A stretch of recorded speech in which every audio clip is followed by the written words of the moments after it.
Future focus में आपका स्वागत है। इस वीडियो में हम आपको हिंदी का पाठ 4 दीवानों की हस्ती के कुछ प्रश्न उत्तर कराएंगे। तो आइए शुरू करते हैं। पहला प्रश्न है, दीवानों की हस्ती कविता के रचयिता कौन है? तो इसका उत्तर है भगवती चरण वर्मा। दूसरा प्रश्न है, कवि सुख और दुख को किस भाव से ग्रहण करता है? तो इसका उत्तर है समान भाव से। तीसरा प्रश्न है, कवि किस बात के लिए संघर्षरत रहता है? तो कवि समाज की भलाई के लिए हमेशा संघर्षरत रहता है। शब्दों के अर्थ बताइए। स्वच्छंद और उर। स्वच्छंद का अर्थ है अपनी इच्छा के अनुसार चलने वाला और उर का अर्थ है हृदय। पांचवा प्रश्न है, कविता पढ़कर कवि की क्या-क्या विशेषताएं स्पष्ट होती हैं? तो कवि की जो विशेषताएं स्पष्ट होती हैं वो है दीवाना, मस्ताना, सुख दुख बांटने वाला, उल्लास से भरा हुआ इत्यादि। कवि सुख दुख की भावना से निर्लिप्त क्यों है? क्योंकि वह सुख और दुख को समान भाव से देखता है, इसलिए वह निर्लिप्त है। सातवां प्रश्न, कवि किन बंधनों को तोड़ने की बात कर रहा है? तो वो जितने भी रूढ़िवादी रीति रिवाज हैं वो उनको तोड़ने की बात कर रहा है। तो इसका उत्तर है कवि समाज में व्याप्त बुराइयों को, रूढ़िग्रस्त रीति रिवाजों के परंपरागत बंधनों को तोड़ने की बात कह रहा है।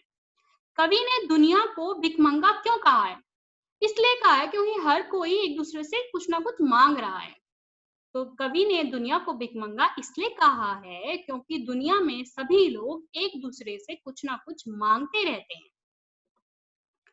9वां प्रश्न है, कवि जग को अपना क्या योगदान देना चाहता है?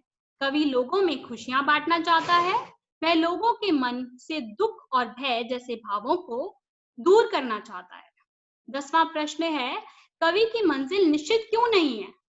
इसलिए निश्चित नहीं है क्योंकि वो जो जीवन है उसका आनंद लेना चाहता है और वो बिना सोचे जिस राह पे उसको आनंद मिलता है वहां पे बढ़ चलता है, तो इसलिए उसकी मंजिल जो है वो निश्चित नहीं है। तो इसका उत्तर है कवि अपनी इच्छा अनुसार जीवन का आनंद लेना चाहता है। उसे जो भी राह दिखाई देती है वह उसी पर आगे बढ़ जाता है, इसलिए कवि की मंजिल निश्चित नहीं है। 11वां प्रश्न है, हम स्वयं बंधे थे और स्वयं हम अपने बंधन तोड़ चले। पंक्ति का अर्थ बताइए।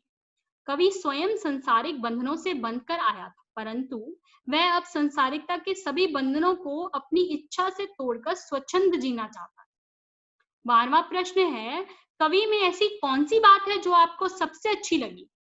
तो कविता में कवि का जीवन को जीने का नजरिया, हर परिस्थिति में खुश रहने की कला, सुख दुख को समान भाव से लेने की कला और दूसरों की खुशियों को ध्यान रखना इत्यादि बातें हमें अच्छी लगी। 13वां प्रश्न है, कवि ने अपने आप को दीवाना क्यों कहा है? क्योंकि वह मस्तमौला है। कवि ने अपने आप को दीवाना इसलिए कहा है क्योंकि वह मस्तमौला है। उसे किसी बात की फिक्र नहीं है, वह अपनी मस्ती में ही बिना किसी मंजिल के आगे बढ़ चला जा रहा है। तो इसमें आपको देखना पड़ेगा ये प्रश्न कितने नंबर का है। अगर ये 1 नंबर का आता है तो आपने इसका उत्तर देना है वह मस्तमौला है। अगर ये 2 नंबर का आता है तो आपने इसका आगे भी लिखना है। 14वां प्रश्न है, कवि ने अपने जीवन को मस्त क्यों कहा है? कवि को दुनिया की कोई परवाह नहीं है, ना उसे किसी बात का दुख है और ना ही किसी बात की खुशी। उसका रुकने का कोई निश्चित स्थान नहीं है। यही कारण है कि कवि ने अपने जीवन को मस्त कहा है, क्योंकि उसे सुख दुख की कोई परवाह ही नहीं है, इसलिए उसने उसको मस्त कहा है। तो ये थे हमारे कुछ प्रश्न उत्तर। तो आशा है कि आपको ये वीडियो पसंद आई होगी। तो हमारे चैनल को सब्सक्राइब करें और हमें फॉलो करें। धन्यवाद।